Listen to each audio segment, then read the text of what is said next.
Hi, everybody. Welcome to Astrology Unplugged. This is Rick DiClemente, and good to have you with us tonight, whether you're live or seeing it on YouTube. Tonight, we're going to continue in our series of helping people who may feel unstuck, who may feel stuck. We're going to take people who are unstuck and get them stuck. That's right. No, we're going to mute everybody. And then we're going to unmute Linda, and we're going to work on Linda's chart and get her unmuted. I've been working, especially in the past few weeks, on helping people when they think they're stuck, because sometimes one person's stuckness is different than another person. And it can be very complex. It can be for many reasons. And I like the fact that I've been doing this for about 5 weeks now, because it lets you see for the first time on this show a full reading, a full during the reading, no, a full reading, doing a complete reading, not just pieces. And I think that it's a good education for you if you are trying to learn yourself how to do readings. Linda is a professor of English in the Pittsburgh area. She has been a very good student of mine for about 10 years. She learns very quickly. She's a Libra with a bunch of Scorpio in her, so she's not typical Libra. She's very smart, very bright. So welcome to the show. We're taping. Linda, welcome aboard. Hi, me and Shelby, we're ready. You and Shelby are ready. Okay. All right, let's take a look at this chart. The first thing I do when I look at a chart like this is I zero in on a 24th cardinal degree, because the 24th degree, there's nothing there.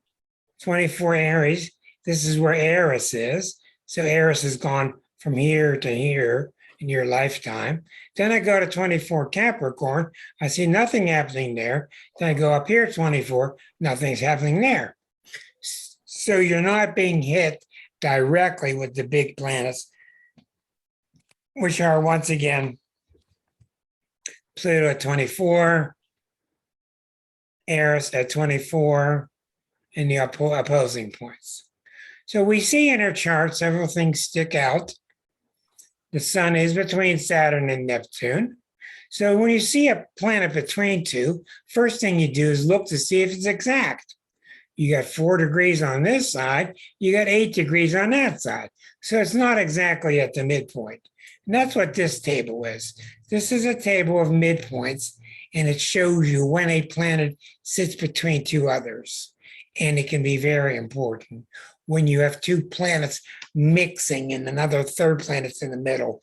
It can be really powerful. And that's why I make this table up here. So we see some unusual things about Linda, that the sun is still between Saturn and Neptune. The moon is rising, so the moon is very strong, being lunar itself. Also, the moon in Scorpio with Scorpio rising. So we also have Venus and Mars saddling right over top of the midheaven. This is a very nice aspect. We have Jupiter as a bucket handle. Here's the bucket. Here's the handle. So Jupiter is in Aries, and Jupiter is a degree away from Eris. I have them both at 6 degrees. You have them within 1 degree of each other. So therefore, when you see a Libra, when you see certain signs, you have to have help. Okay, when you see a Cancer, when you see a Pisces, when you see a Libra, these signs can easily be affected by other signs because they're so malleable. So you need help in those charts so that the sun sign's not too weak. And that's what you look for.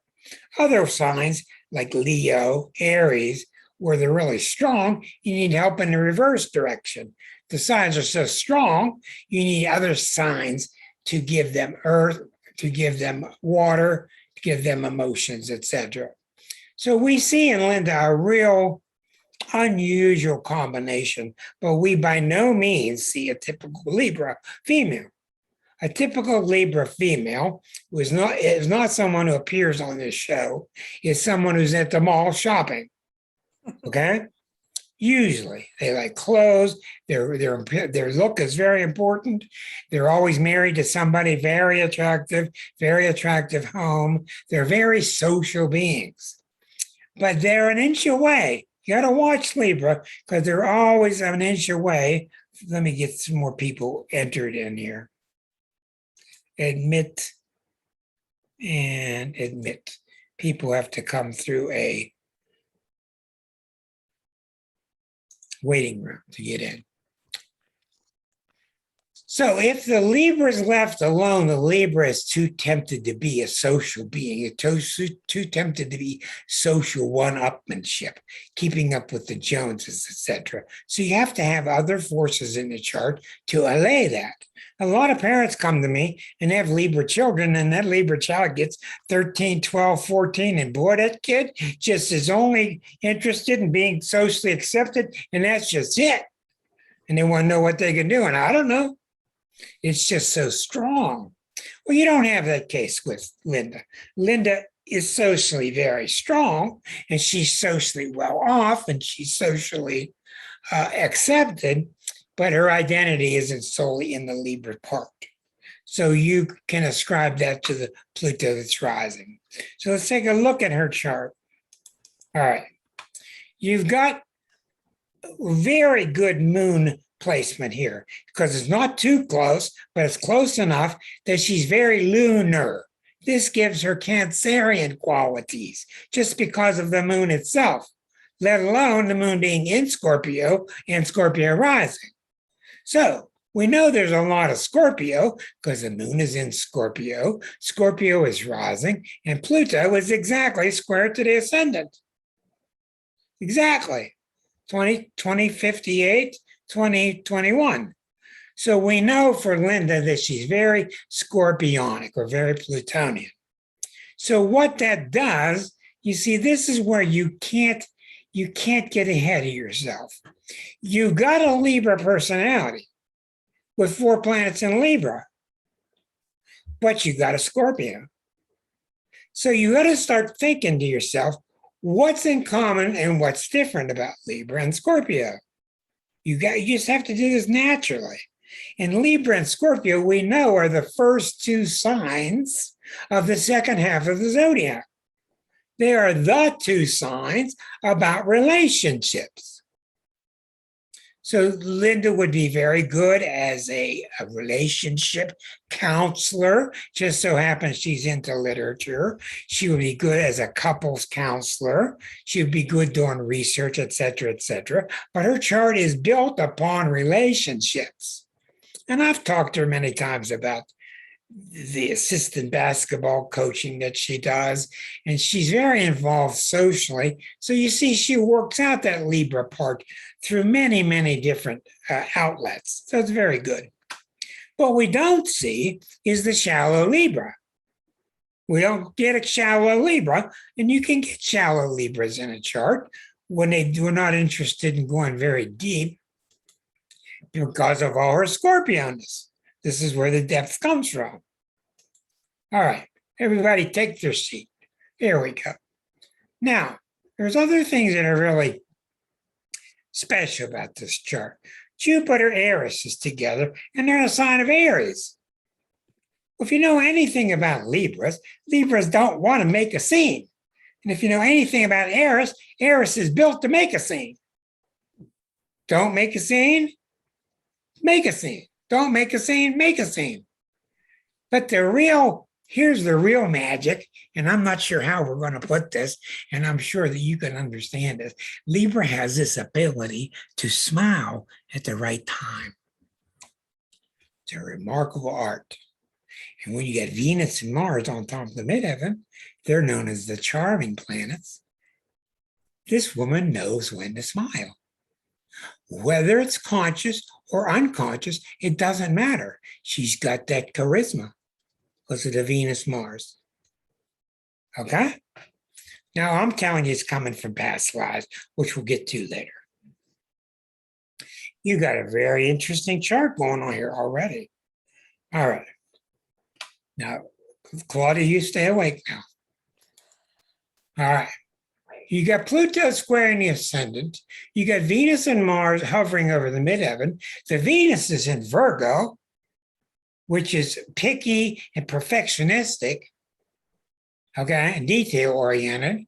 And you got the Mars in Leo, which is, oh yeah, I'll come out and I'll tell you what I think. Very bold. And I think that Mars in Leo really helps.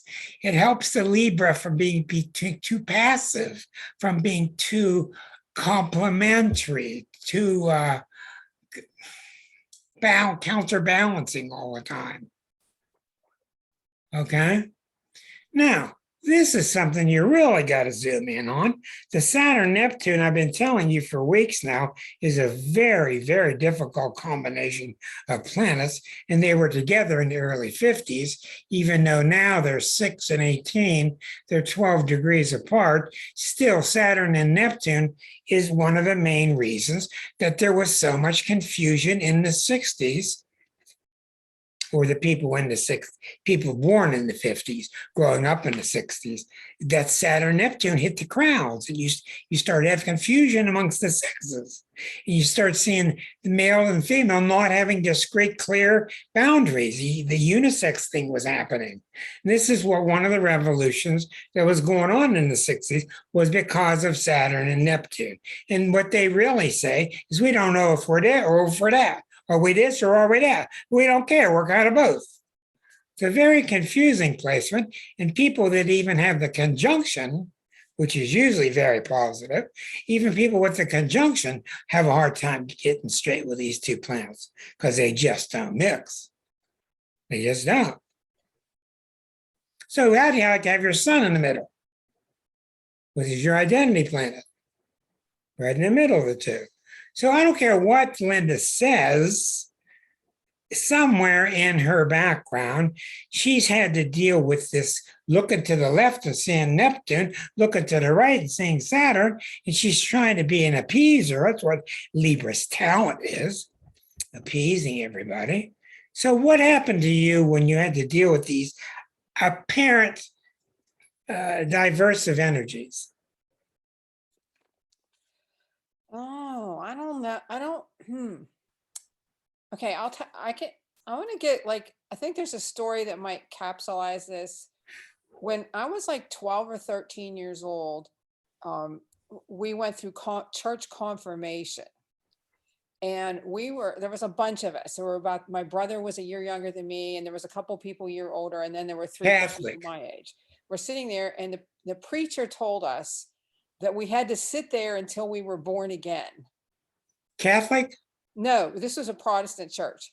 I'm Catholic now, but I was raised in a Protestant church. We had to sit there until we were born again. Oh boy, ain't that a treat? I mean, and so it was like religion that was rigid versus spirituality. So from the very beginning of my life, I think that, I went to a very famous small Christian right-wing college. And, I went, I was going in the other direction at the same time. So I think that's been a theme that was a theme for a long while until I finally figured it out, which is. Well, we're going to go ahead. I was just going to say, I think that the Saturn for me, doesn't seem like in conflict with Neptune anymore, because I think I got past it. To me, Saturn is about the good structures in life, good things, good. It's neither good nor bad, but you're using it for good. Yeah, I mean, like what I think of as my good infrastructure, justice, peace, that sort of thing. Good. So. Well, a lot of people have trouble because Neptune is about, don't look at the structure, don't look at the form, look at the essence of something, feel the essence, and Saturn is the opposite. So a lot of people do have trouble with this combination in their natal chart or by transit. Let's go back to the chart. Okay, very intriguing. Notice we have a very powerful T-square to Uranus. So we have strong themes of which we are going to go to the 12th harmonic soon and look at the past life and see why. Why is the moon so strong? Why is the Libra so strong, but yet it's not strong? What is all this going on at the midheaven? This is a very social person. When you have planets around the midheaven, it means you're out there in public and you are seen. People see you, they say hi, they know who you are. Your picture's in the paper. That's what happens at the midheaven. You got a T-square to Uranus, which is coming from where? It's coming from of all things, it's coming from a Jupiter-Eris conjunction opposite Saturn, Sun, Mercury. Sun, Saturn, Mercury, Eris, Jupiter to Uranus. Woo! Now that's a real mouthful. This is a block of stellium of planets that speaks about being very Libran with your friends and your groups. Very social. How are you? Good to see you. This opposition to Jupiter and Eris is, yeah, well, it's real nice to see you, but I'm here to do my thing. Okay? And if anybody objects to it, we're going to do my thing anyway. All right, this is what these different voices say. Well, you can imagine the toil that goes on between these two. And the T-square goes to Uranus in Cancer in the 8th house. And this is where you go, if you're a beginner. Uranus and Cancer in the 8th house. Well, Uranus and Cancer is very hard to describe, but what it means is you've got a very unusual sense of family. It's family, but it's not Cancer family in terms of close knit. It's family in terms of everybody being wild and doing their own thing, but yet they're family. Everybody's wild, doing their own thing, but yet they're family. And everybody I knew was born with, we all had Uranus and Cancer. Those are the people that live in school buses. Okay, or old churches. So we don't know what this means, and we're going to find out. Now, one thing I want you to keep in mind, if you've read Stephen Arroyo closely, the succedent houses, the 2nd,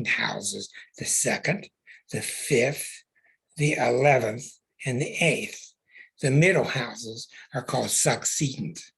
They are houses that have to do with worth and value. So we know that somehow in her own self-worth, there's this war going on between 4, 6, 7 planets. You only got 10. 70% of them are all in this battle here, and they're all going to Uranus in Cancer. Now, let me tell you a little bit more about this Uranus in Cancer in the 8th house. What the 8th house is very misunderstood. Hello, Erica. What the 8th house is too many books talk about other people's money, other people's resources. And it's true that it does point to that, but I found that it's much more about this. Since the 2nd house opposite 8th, the 2nd house is about your self-worth. People go transits through their 2nd house. Lillian. Hello, Lillian Green Eyes. She likes the show too. 2nd house is about my worth. The 8th house has to do with what happens to my self-worth when I'm with you. What happens to my self-worth when I'm in a crowd? What happens to my self-worth when I'm with other people? And that's what happens when transits through the 8th house happen. Now, the money side of the 8th house. Transits through the 8th house, you redo your will, you redo your insurance, you think about what you're leaving behind, et cetera, et cetera. That's the money side of the 8th. But the other side of the 8th that's more important is the sense of worth, but it's our sense of worth. So what that means is when you have transits going through the 8th house, I see person after person after person starting to work on, I'm not letting you affect how I feel about me. We're going to talk about this. And there's a lot of blaming going on, but the blame really belongs on the person that's been allowing it. So what you see in Linda's chart with this tremendous emphasis on Uranus finding your freedom, this Uranus in her 8th house, finding your freedom. She's got a phenomenal, from a past life, I guarantee it. She's got a phenomenal sense of sensitivity. I don't want you involved when I start to feel how I feel about myself. Now, we don't know what this means yet, but what we're probably looking at is a past life where other people had too much control of how she felt about herself. True or false? I'd say true, and I'd say true even up to probably 10 years ago. Okay, all right. I mean, That's I think fine. that when I started working with you, that began to really change. Okay, that's wonderful. And I'll tell you what, I see it in so many people. So don't ever feel bad about that. I mean, I see so many people. See, one of the good things about being an astrologer, you get to see a cross section of how most people feel about things. And believe me, people are very uptight about being accepted. They just are.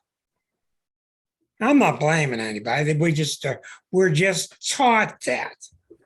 Now, so we see 7 planets sending 1 T-square to Uranus, which is all about how do I get free, in your 8th house. And we know that whenever Uranus is in Cancer, it's got to be a sensitive point. We don't know enough yet. We're going to keep looking. Everybody use your pencil. Don't use a pen. Use your pencil. Okay. So we zoom in, Linda. Where's this Jupiter Eris at? It's at 7.5 degrees. We go right across. What's at 7.5?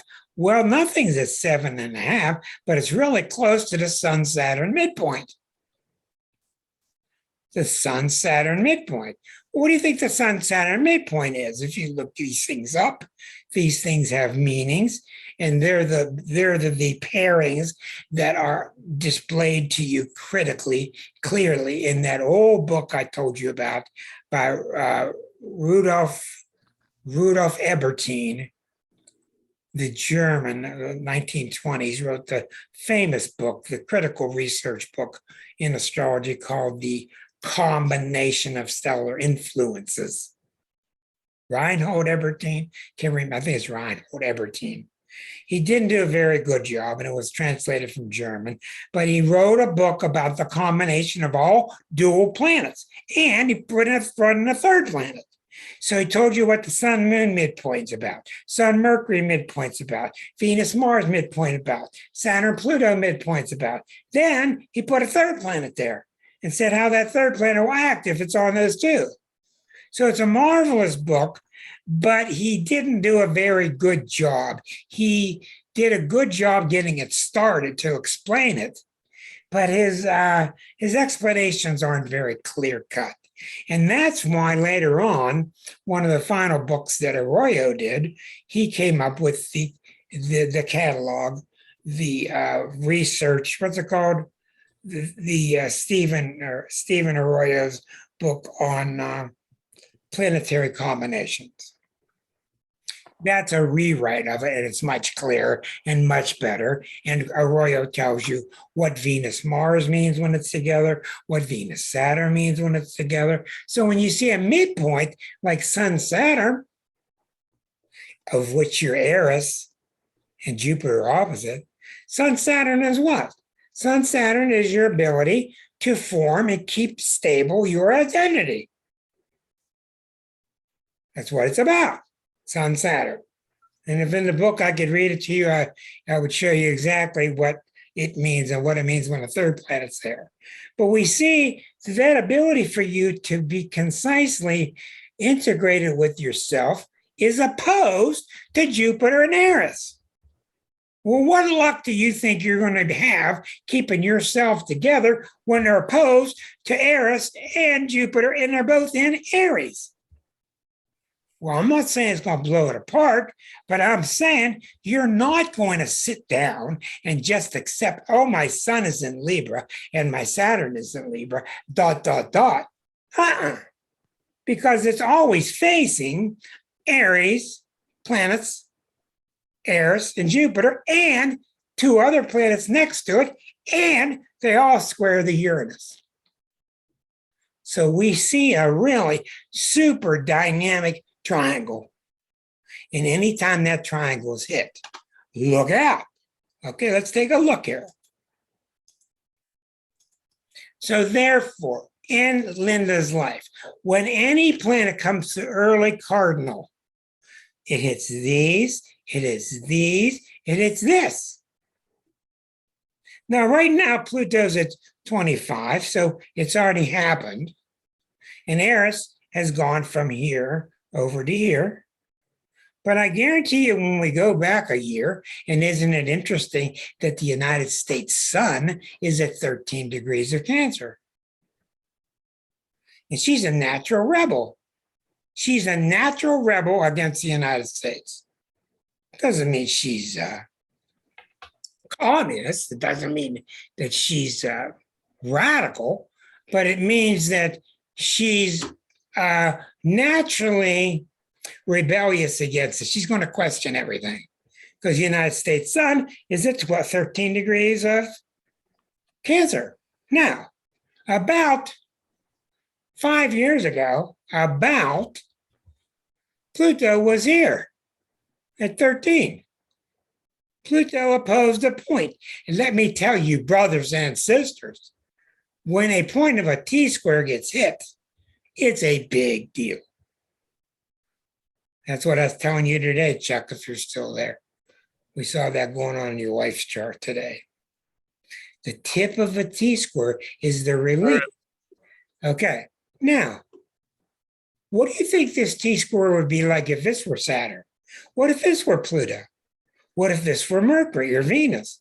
The whole T-square changes shape. So we know this is really dynamic. We don't know why. We're going to take this question with us when we look into the 12th harmonic. We see these charming social planets. We see this very powerful emotional planet rising. So we're going to stop right there. And we're going to go flip over to her 12th harmonic, which is the spiritual transcript chart. And this chart, in my opinion, look, now you got a T-square to Uranus, but it's at the top and it's in Virgo. Okay. This chart, in my opinion, is a summary of all her past lives before this lifetime that she's in. And it's a summary of how well she's doing spiritually. And she might even look at this with her spirit guides and decide, well, in this next lifetime, I'd like to work on this more. I'd like to have a little bit more of this, a little bit less of that. So I'm always looking for the theme in this chart because it really helps you understand the underpinnings to the birth chart. Saturn, Pluto, across the ascendant. Here's a woman being carrying the weight of the world on her shoulders for a long, long time. And what did she do about it? She went out and fanatically stood on the corner and told people exactly what they had to do with their religion. So it looks like to me, she was saying, this was all carried for you, all these lifetimes, blah, blah, blah, blah. You've got to carry the stuff for you. And my Uranus is now in Virgo, so I'm telling you precisely and exactly how to do it. That's Virgo, how you do it. Tell them exactly how to do it. And that Uranus is not a quiet Uranus, not in the 10th house. But see what's weird about it, Linda? It's not in a radical sign. It's in Virgo, just like the 60s. When Uranus and Pluto came together at 18 degrees of Virgo. It was radical. You think the 60s were radical. What if Uranus and Pluto weren't in Virgo then, and they were in Leo, or they were in Gemini or Aries? So let's go back. You're starting to see how the theme works here. She's got a lot of frivolity here with the Gemini planets in the 7th house, which is nice. She's got this nice spiritualism going on here with Neptune deeply in Scorpio in the 12th house, coming right across to a nice Venus, Mercury, and Taurus. This is a very nice spiritual basis, and the T-square goes to Moon in Aquarius. So she's very comfortable with her love and with her spiritual world being based upon giving people thoughtful love to mankind. Third house, thoughtful love to mankind. This is probably what leans her towards English literature, I would think. But notice this is a grand cross almost. This moon is also opposite the sun. And since the sun's opposite the moon, the T-square now goes to these two. So there's a T-square to these two, and there's a T-square to this one. So what is the theme of this chart? The theme of the 12th harmonic. She has attained a lot of sensitivity and work towards other people. She's attained a lot of the softer aspects of her soul, which is very good. But she's still carrying the weight of the world with Pluto rising, replaced in the birth chart by Moon and Scorpio rising. Pluto opposite Saturn is I'm carrying the weight of the world, and they're in Virgo or in Sag and in Gemini. This means that she's carrying the weight of the world that I have to teach everybody. That's what this triangle means. I have to teach everybody. Everybody has lots to learn, and it's up to me to teach you. And I've got the ability to. That's what the past life chart says.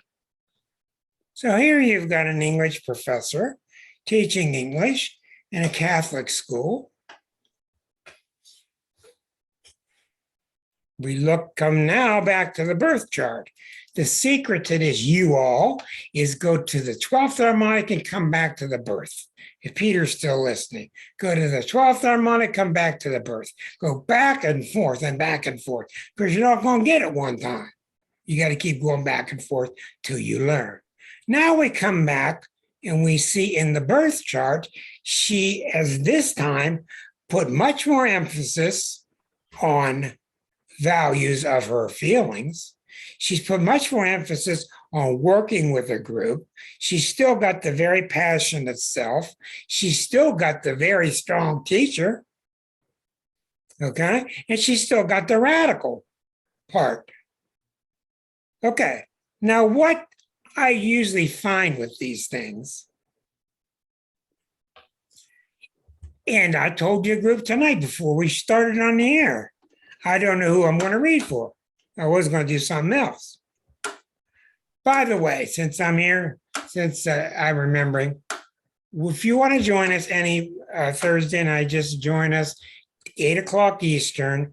Go to Google, type in Astrology Unplugged. You'll get the link. 8 o'clock Eastern. It's free, and you can join us with hardly any platform that you have. And we have up to 100 seats.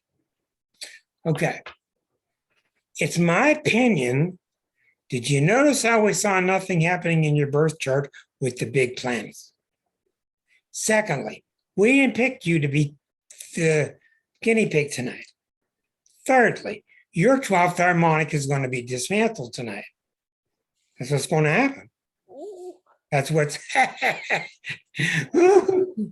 That's a good reaction. Why, that's happened the last 3 weeks, hasn't it? We've seen everybody's 12th harmonic get dismantled. Let me be clear to you what this means. Especially if the great harmonic teachers tell us that you can't do these things, that you can't do a chart, you can't put the planets and harmonics in a sign or in an aspect or transits. And I tell them, well, I sure can. I could even go get a fake goatee if I wanted to, since Zoom allows us to. The 12th harmonic seems to be, because this is a work in progress, what I thought was a past life chart has evolved to me seeing as a chart, a last minute chart that you check with before you choose what you want to be born as in the first harmonic, the birth chart. But it seems clear to me that most of our problems in life are not from our sister, brother, mom, and dad. They're from the past life. And I call them shackles around your ankles. You remember last week, the young lady was with us. She kept saying, I want to go forward and there's something in me and I just don't know what it is. Something's still holding me back. Well, I guarantee you it was the sun on one of her planets we saw on the 12th harmonic. And what that meant last week was she was finding out what it was. It was right out of her past life was the difficulty. We saw it with Teresa's chart too. Now, the 12th harmonic, oftentimes when I'm doing these readings, is being unhooked. The shackles are being taken off. They're being shot at. They're being broken. They're rusting. Okay. And that's symbolic that from deep inside you, there's a part of you that is still attached to those past lives. As a matter of fact, when I went through a tremendous regression one night with Stephen, who's on this show, I learned and I was shocked that the past lives are going on right now. They're going on at the same time this life is. They're all going on at the same time. Of this, I am sure. You have to find out for yourself. Now, that agrees with Einstein in no sense of time, etc. But let's go look and see what are the planets doing to the 12th harmonic now. Okay. Right now, Pluto's sitting at 25 on the cusp of the third house, and it's not hitting anything here or here. All right. Neptune is sitting at 21. Neptune's not hitting anything. Uranus is sitting at 13 degrees of Taurus, and that's right here, and that's not hitting anything either. Interesting. We're not seeing any activity in the 12th harmonic. This is the first chart I've been working with about people being stuck that we see the 12th harmonic not becoming unstuck. That tells me the work is somewhere else. Interesting.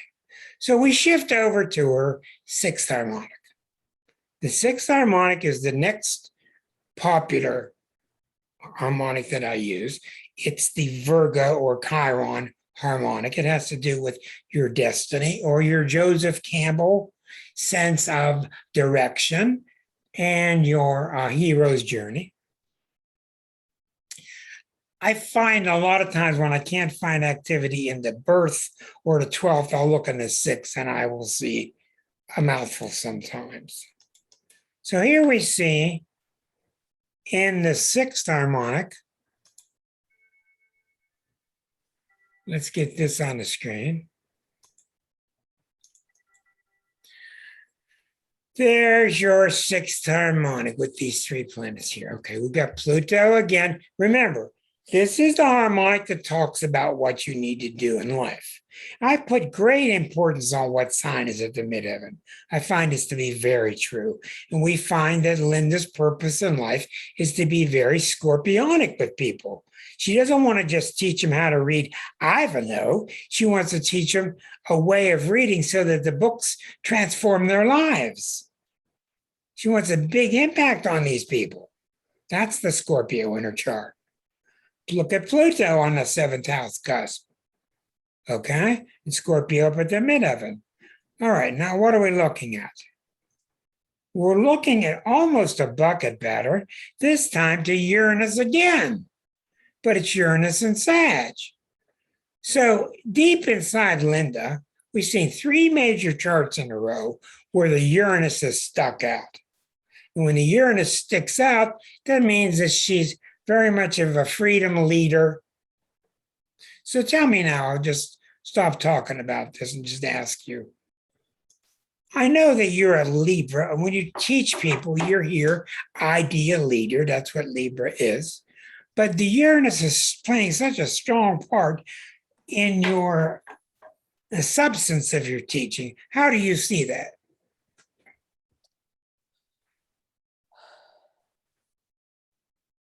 Well,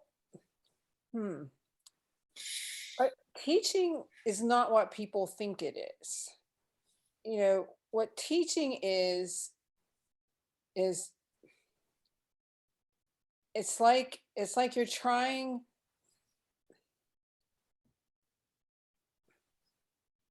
I don't want to use the word trying.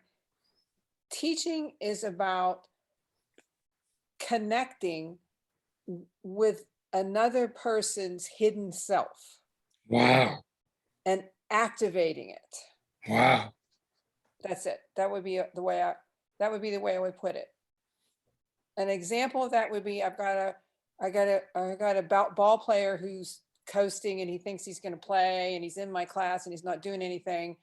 And after midterms, I'm going to tell him if he turns in one more late assignment, he's not going to pass. And that means he won't get to play because he has to change.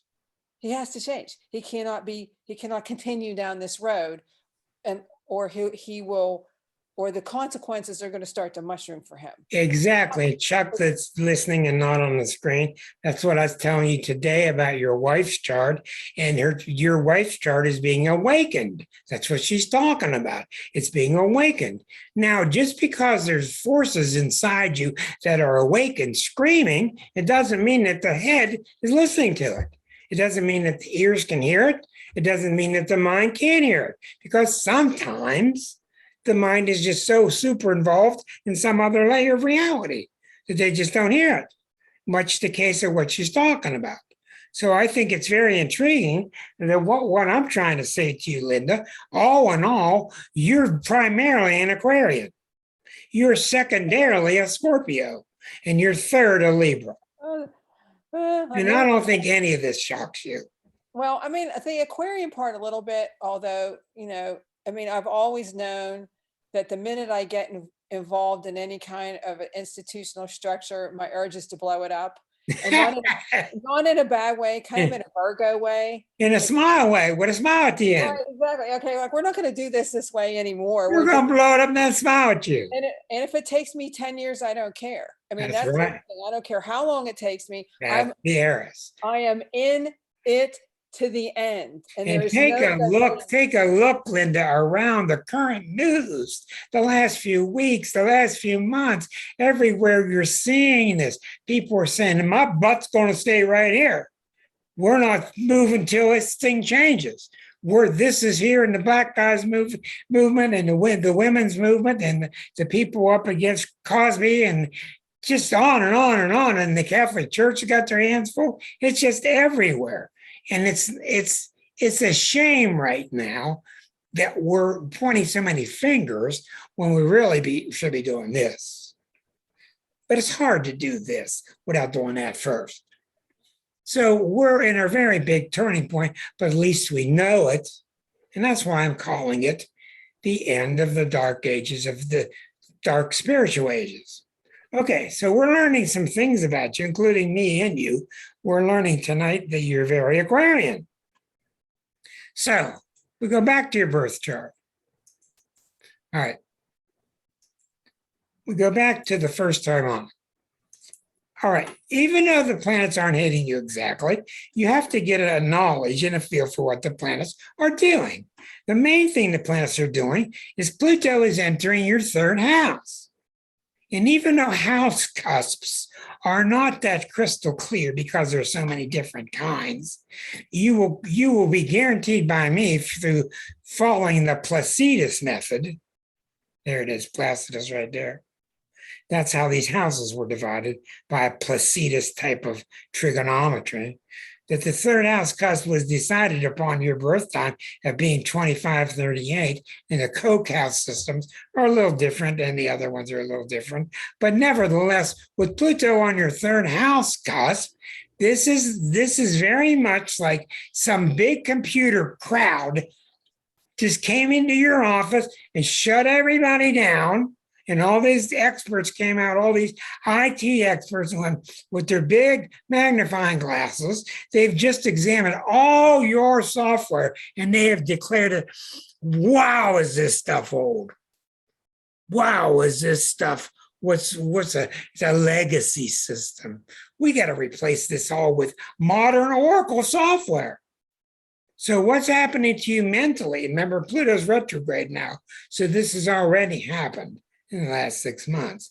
But naturally, inside you, being a Libra, you're in for a complete software upgrade. And I don't mean 10.0. I mean, lift the brain off, put another brain in there.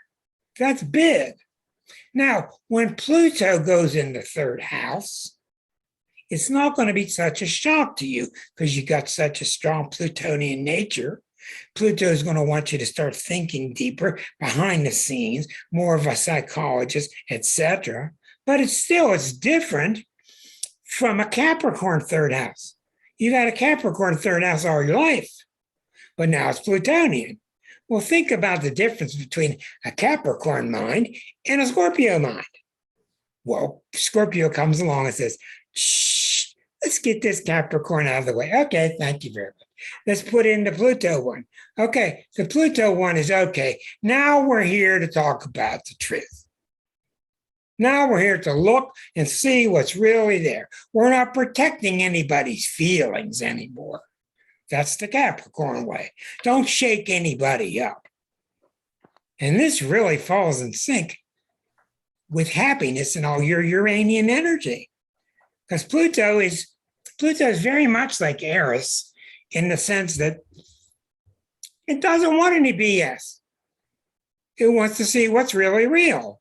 So you should be feeling a big time software upgrade going on in your head. Yeah. Yeah.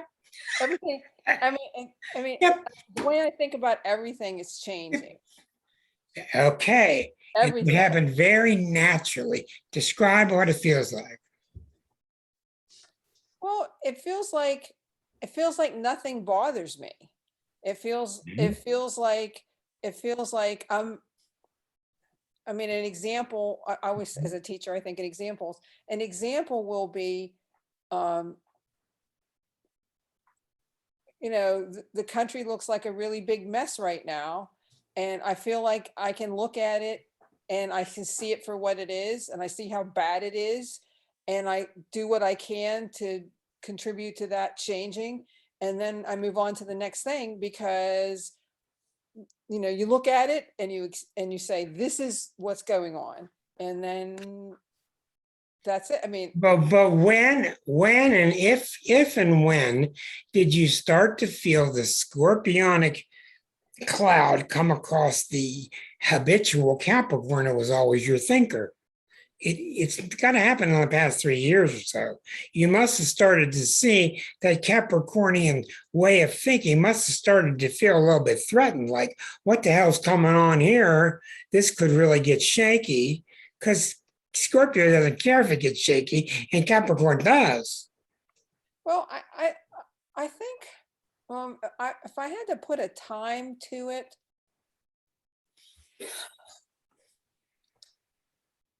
I'm thinking this is what 2021. I'd have to dial back to, I don't know, maybe about 6 months before COVID hit. All right, so you're I would about take about 3 years ago, two to three. Right. I mean, that would be, All right. that would be about right. That's about right. And you can see in your chart here, it makes a lot of sense.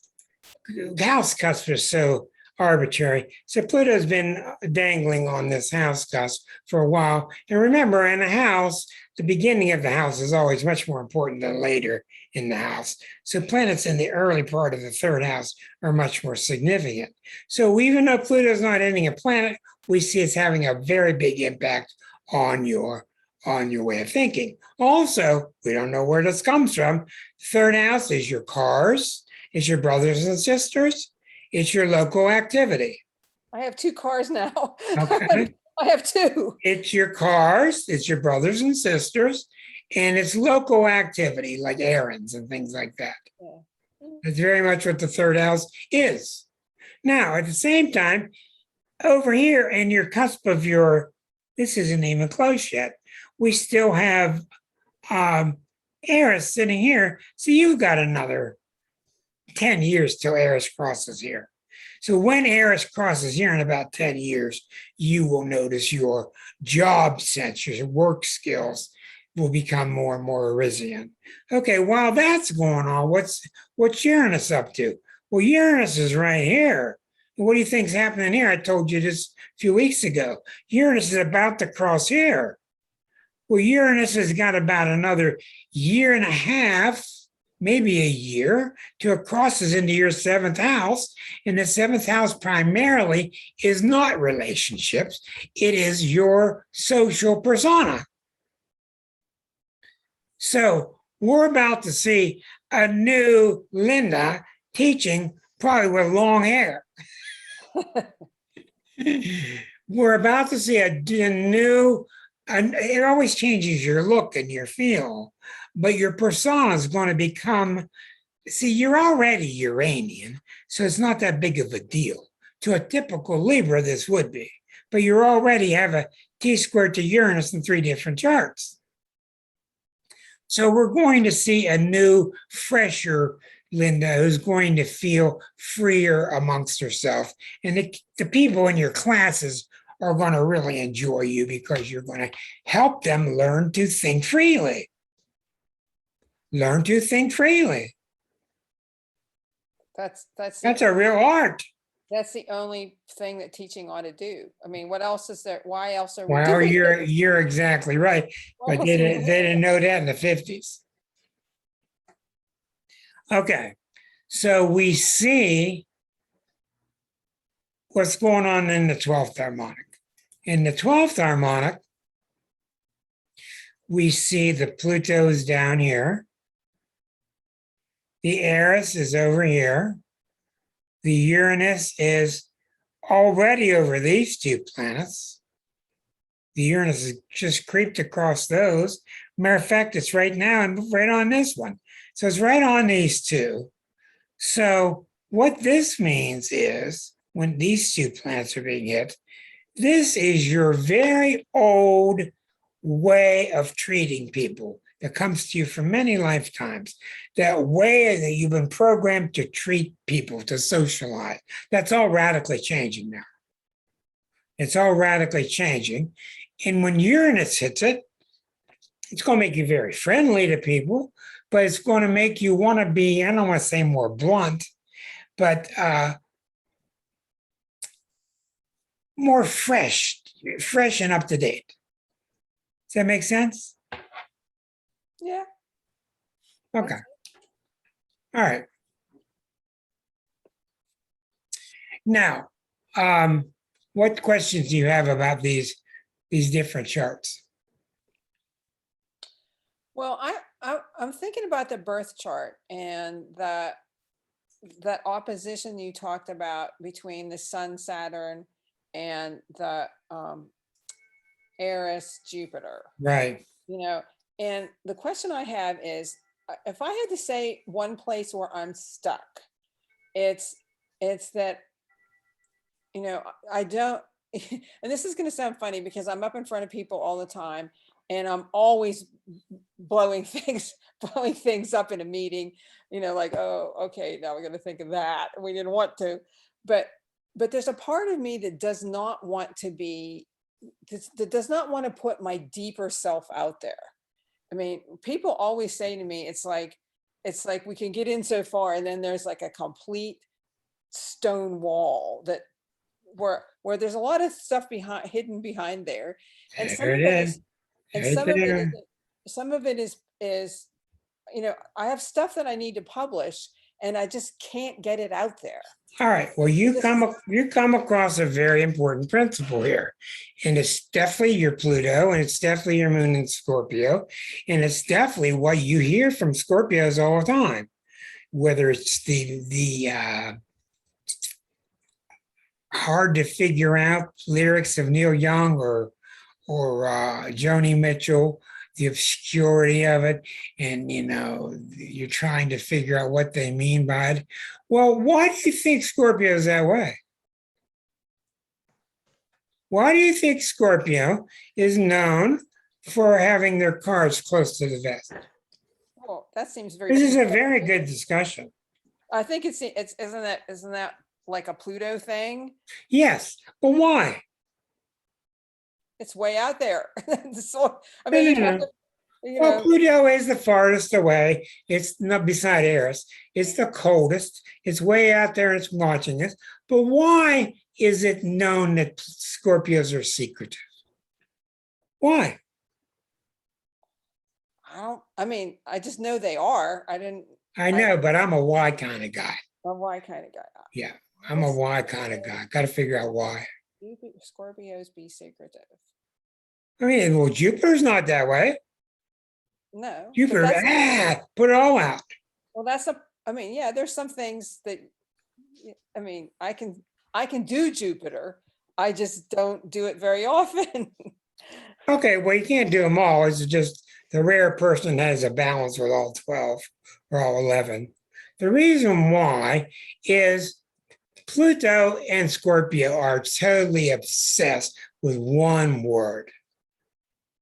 Like all signs are obsessed with one word. And that word is betrayal. Just Pluto can't stand a thought of somebody betraying them or the thought of them betraying somebody else, whatever you figure. You've probably been around Scorpios who think that you betrayed them and they cut you out of their life with a big X. And you go back over what you did and go, hell, I didn't even do that much. But in their mind, you betrayed them. Well, think about that further. When thou shalt not betray is their rule. That's why they don't want you seeing inside, because everybody thinks that everybody else is just like them. Everybody projects themselves on everybody else. And they'll say, well, you were looking behind the scenes here. What are you looking for? Why'd you ask me that question? You know, and the other person says, I didn't mean anything by it. But Scorpio's going, oh yeah, oh yeah, oh yeah. And the other person didn't mean anything by it. So that's the reason why I believe Scorpios are doing it, because they think that you're going to use this information against them and possibly betray them. That's my opinion. I remember one time a Scorpio male friend of mine, he died recently. Marcia and I were making a movie one day in 77 in Wheeling, West Virginia. We're making a movie on the history of West Virginia. And they wanted extras. Marcia was an extra. So I called my buddy and I said, this is your chance. You want to be an extra? He's a Scorpio. He was in the local acting tribe. He says, well, I know why you're asking. I said, well, why am I asking? So you can get some free work out of me. I said, no, I don't care about you. You only get $1 a day anyway. I just thought you'd like to be in a movie. But there's a real good example of a guy who suspected me of being up to something when I wasn't. You know, that's one reason Scorpios tell you when you say, what sign are you? And they say, Scorpio. They say it like they're carrying such a weight, because they are. A lot of them really are, because they're carrying that deep suspicion all the time. And most people they're looking at, there's nothing there that deep. So I think that's one reason why. And I think if you were to hang everything out and let everybody know how you felt all the time, I think you would feel too naked. And when you feel too naked, I think you feel too vulnerable. I think it's that simple. I know when I wrote the Scorpio chapter in the book, I thought it would take me months, and it took me 2 days. I couldn't believe it. And we came to find out that all the succeeding houses were written in 2 days. Taurus, Scorpio, Leo, Aquarius. They were all written very quickly, because there's just not much to say about them after you describe the cardinal sign that precedes them. That's where the heavy work's done. Aries, Cancer, Libra, Scorpio, Capricorn. That's where the heavy stuff is, because it's a shift of everything. And then the succeeding house is the second house is just an intensification of the first. The fifth is an intensification of the fourth. The eighth is the same to the seventh, and the 11th is to the 10th. So I think the interesting thing tonight, since we've known each other for so long, the interesting thing to me is, one, learning how Uranian you are. Two, learning how it works really well with the Scorpio energies in your chart. And I also think that Pluto Saturn in that 12th harmonic is going to disappear. So I don't think you're carrying the weight of the world on your shoulders now, because you carried the weight on your shoulders in the past because people needed to learn and you felt really responsible to teach them. But I don't think you're that deluded now. You just can't do it all. Does that make sense? Yeah, I mean, yeah, I think and I have a longer view now. I mean, it's like I don't worry if people aren't learning it right now. I mean, they're there for a reason and they're going to get what they get right now, but the door may not open for a decade, but eventually I have great faith that it works out, and then it transmits itself out from there. Other people teach other people. So I don't have to, That's exactly right. And don't you all feel, what do you all feel is happening in the world now? Just forget the other countries. Just look at America. What do you think is going on in America now? What are you folks seeing? Turn your own microphone on, add what you would like to. What do you see is happening in America now? There changes almost by the day. Well, one thing for sure I'm seeing, because I follow a bunch of subreddits, and just every morning just look at them. But there's every day there's some 20 or 25-year-old dead murder case where someone's been murdered 25 years ago and they find out who did it and they arrest some geriatric person because all this corruption and stuff is coming to the surface. There's no hiding any of it anymore. Yeah, that's exactly right. That's exactly right. There is no hiding anymore. And I was telling Liza the other night, because I watch a lot of murder mysteries, I don't know how they're going to do it, but in the future, they're going to be able to go in a room and put a machine up that is going to tell them who's been there. It's just going to do it. It's going to tell them who was there and when and what they were doing. They've already proven that in the future, you're going to look in the mirror in your bathroom, and your mirror is going to tell you if you got cancer. With nanoparticles. It's going to be able to sense it and tell you and activate these nanostreams that go in to try to fight it.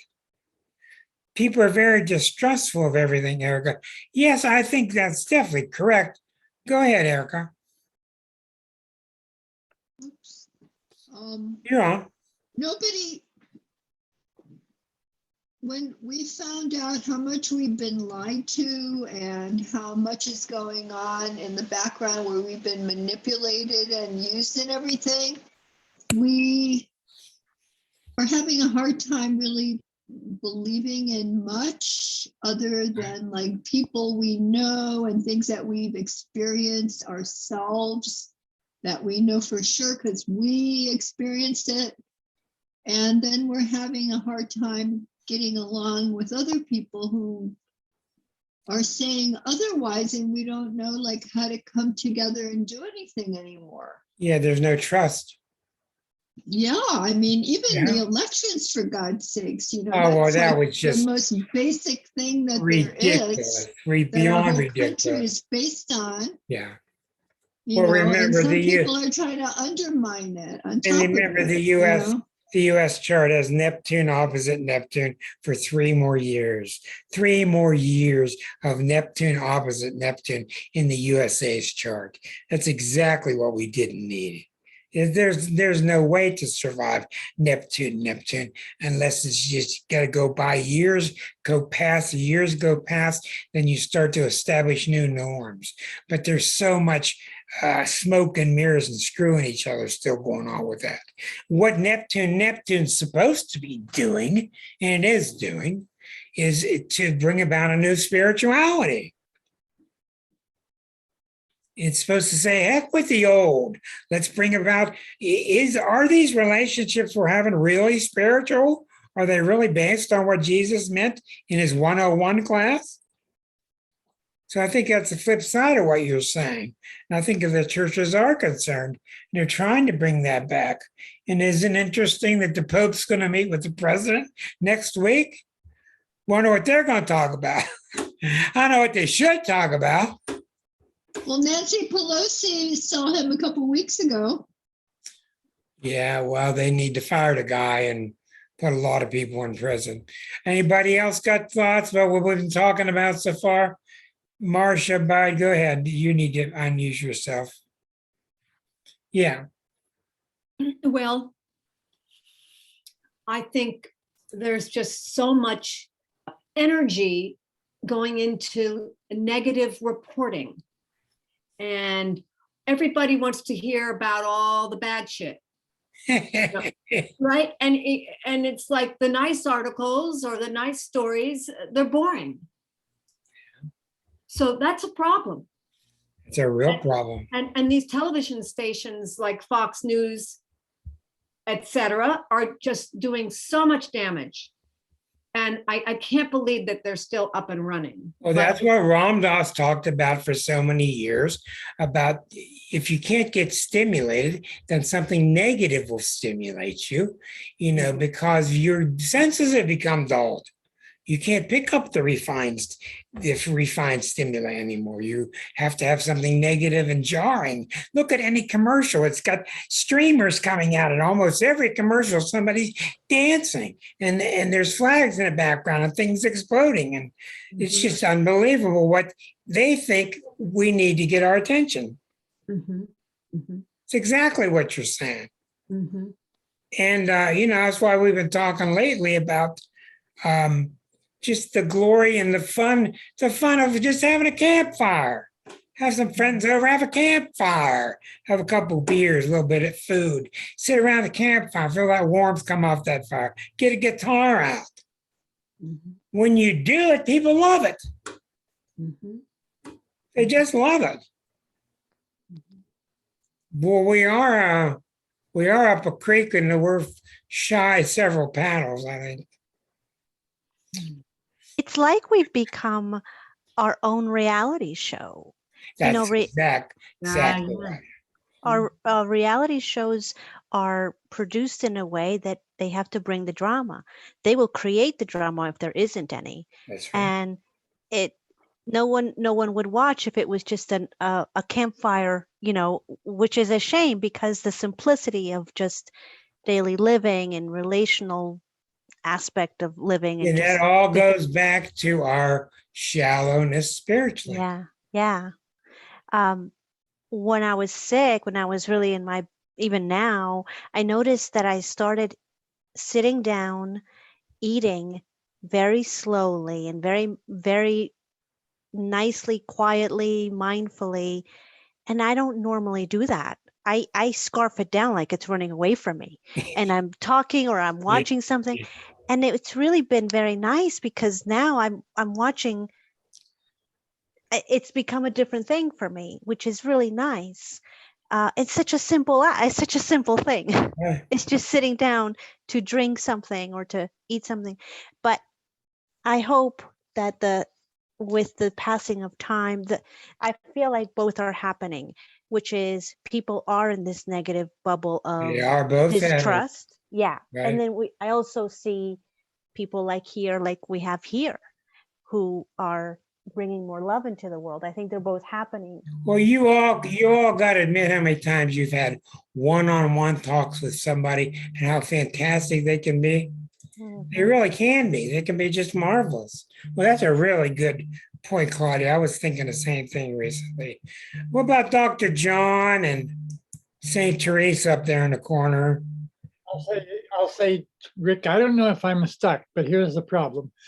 I see what's going on. I read everything. Okay. I read everything. I know what's going on in America and the rest of the world. I read about it all. And when I start thinking about it, I feel like I'm going crazy. Yeah. So I walk in the woods and I am so extremely happy. My spiritual life. I don't have a right to be this happy. Yes, you do. Yes, you do. I don't have a choice in it. I can't. There's no such a thing as a right. All right is an opinion. Is this being? That's all it is. Thank God you've done the work to get yourself there.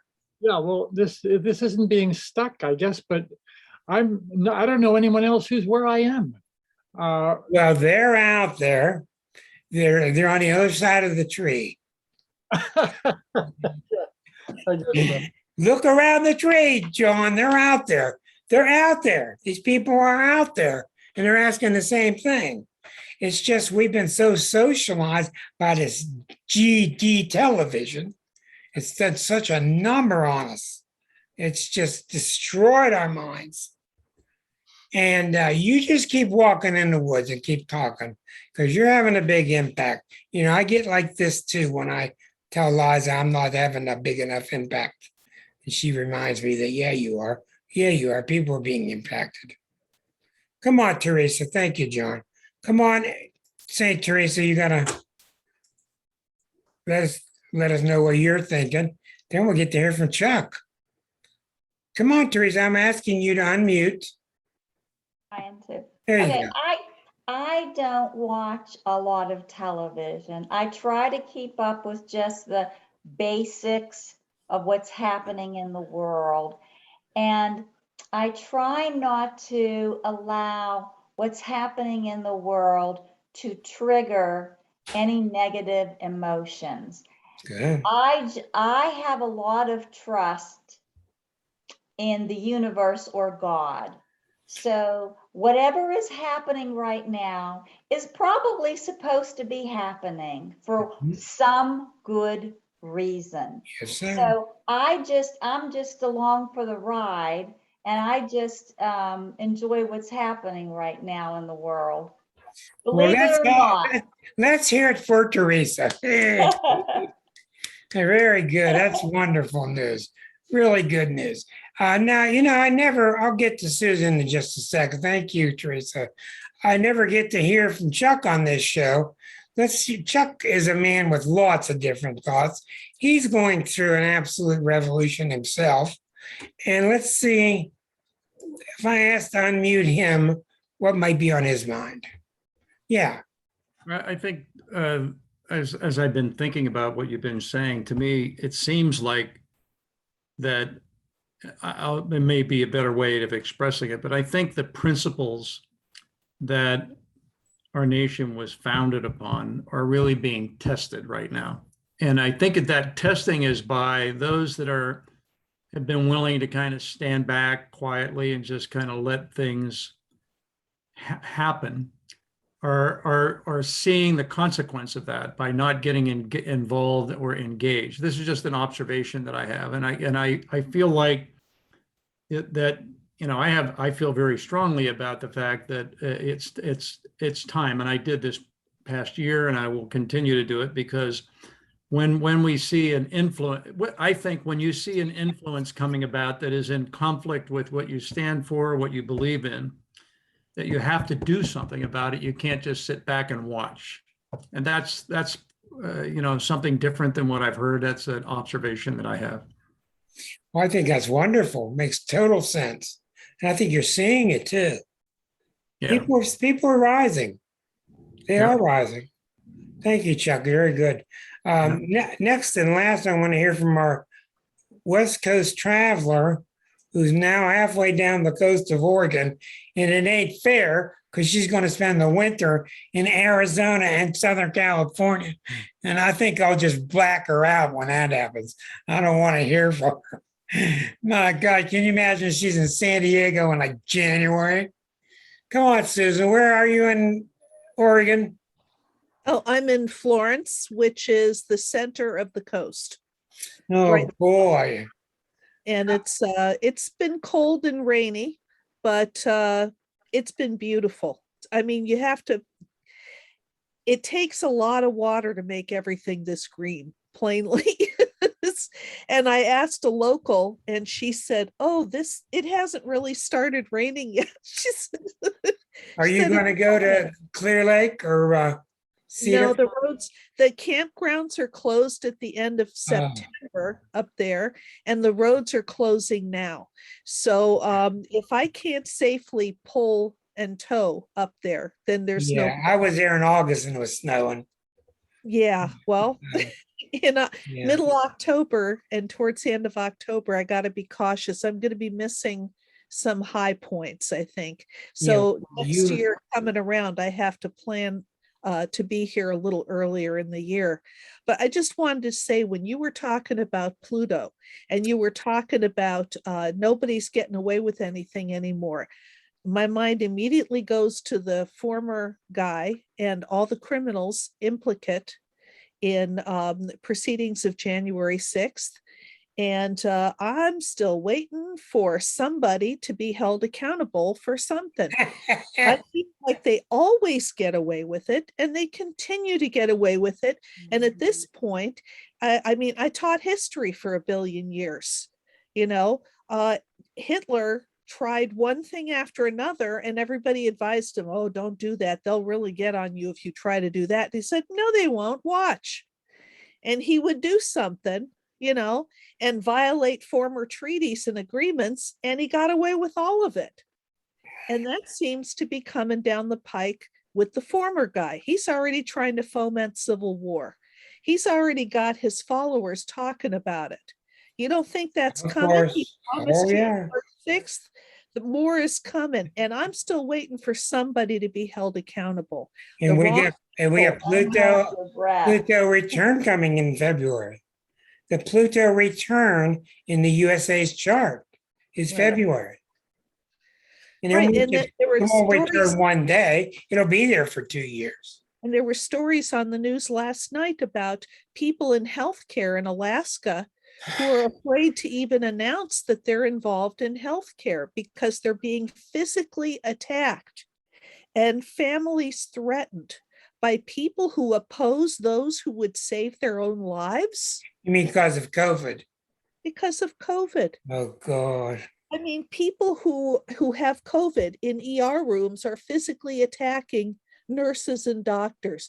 What is wrong with people? That's the Neptune opposite Neptune, buying the dream. The problem with Neptune opposite Neptune is this. You either buy the dream, even worse it gets, the worse it gets, you still buy it, or you have the nerve and the courage to stand up and look and see how it really is. And boy, that's just too painful. That's the problem with Piscean energy. That's why Pisces have so much trouble, is they don't see what's in front of them. They don't want to see it. They want to see the rosy picture. Mhm. And you get around some of these people following this COVID mentality, and your mouth falls open trying to figure out what the hell are you saying? What are you Yeah. saying? Like it's their right and their freedom to spread deadly disease. I don't get it. Well, you're Look right. at what Eric Clapton is doing. What? Yeah, well, you know, He I bought have a the bus ability and to he's pushing people multitask. to not get vaccinated. He Yeah, and but some you can- other famous rock person. Yeah, you can appreciate Clapton's musical skills and ignore his lack of science.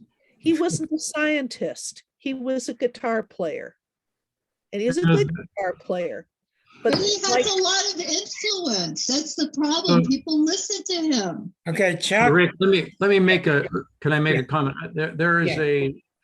there's a thing that I advise because it's just so fundamental, and I actually have a little graphical illustration of it called, and I call it the belief wheel. But the science is there to be able to show how the brain works in conjunction with the mind and our belief system. And so our beliefs create our reality. All of us get ingrained with certain beliefs. They create our reality. And what happens is those beliefs then get programmed into neural networks into our brain, because that's what habit is. And judgment is wrapped around that. And so that there's a lot said about, and you got the freedom to choose, right? You can choose the judgment, but judgment filters the actions you're willing to take. And actions are leading indicators of results. So when you look in your personal life or business life, you've heard stories tonight where if you're happy with it, then you're doing well. You're on the path that you should be on. But if you're not, chances are pretty high chances that there's a problem with a belief or a judgment that you have. And I explain it to make the point, and I use the political landscape that we've had to just deal with, as well as the COVID issue. If you come from and I'm not going to take a position on either side, but if you come from a ultra conservative point of view, you have those beliefs ingrained, judgments there, actions that you're willing to take to say, let's do this to get to the end result. If you come from a very strong liberal point of view, you got different judgments and different actions, and that's going to lead you that way. And you can see it in the politics. You can see it around COVID, which probably has a little bit of element of politics into it again. And the reality is we all have free will to choose, and you could choose it. And that's why, to be in a democracy, by the way, and I just had been looking at this lately, our founding fathers said, you got to be educated to really be in a democracy, because you've got to have some insight about truth and what it is all about. And right now that's being, the propaganda that I think is kind of being put out there is for those that are not, and I heard it said a little earlier, for those that are not really aware, maybe, or knowledgeable about it, there's going to be a lesson to be learned. It'll be the hard way. I just hope that doesn't happen, because whoever just shared the example, that is how the Hitlers of the world got into power, because they told a story and began to build momentum, and people stood on the sideline. They didn't get engaged. And I think this is a big part of what I'm saying. I'm not talking about violent conflict or things of that type, but I am talking about taking a position, and not a judgmental position, but being comfortable with taking a position. And if it differs with somebody else, okay, fine, then we talk about it, but not this craziness that's going on out in society. I think Chuck has said it perfectly, and I want to repeat something. We'll bring it to an end. I think what Chuck's saying is perfect. Capital of the Confederacy. See, yeah, I'm a proud Let's Southerner. see here. I have a Confederate flag. I'm going to show it to you in a second. Something I want to tell you about this Confederate flag, though. It's real. It was actually flown. Okay, somebody has invaded. Things that you see these rednecks waving on TikTok. This is a real Confederate flag, so I got to be careful with it. But here it is. Now, I know what you're thinking. You're thinking, man, that looks a lot like a T-shirt on the end of a golf club, but it's not. It's a real. Okay, the thing I want to remind you of after that interruption is that's what I've been saying about we all want to get on our ponies. We all want our little ponies. And there's no more ponies. It's all big. We got to get on big horses, big thoroughbreds, do big work. That's all I got to say. Hey, thank you all so much. Thank you, Linda, for your chart availability. That was really Thank you. edifying. You're welcome. Blessings to everybody. Keep your chin up. We'll see you next week, and we'll see what goes on with the show at that time. Blessings to everybody. Good Thanks, night, Rick. Chuck. Thanks, Good night, everybody. Good night. Fascinating as always.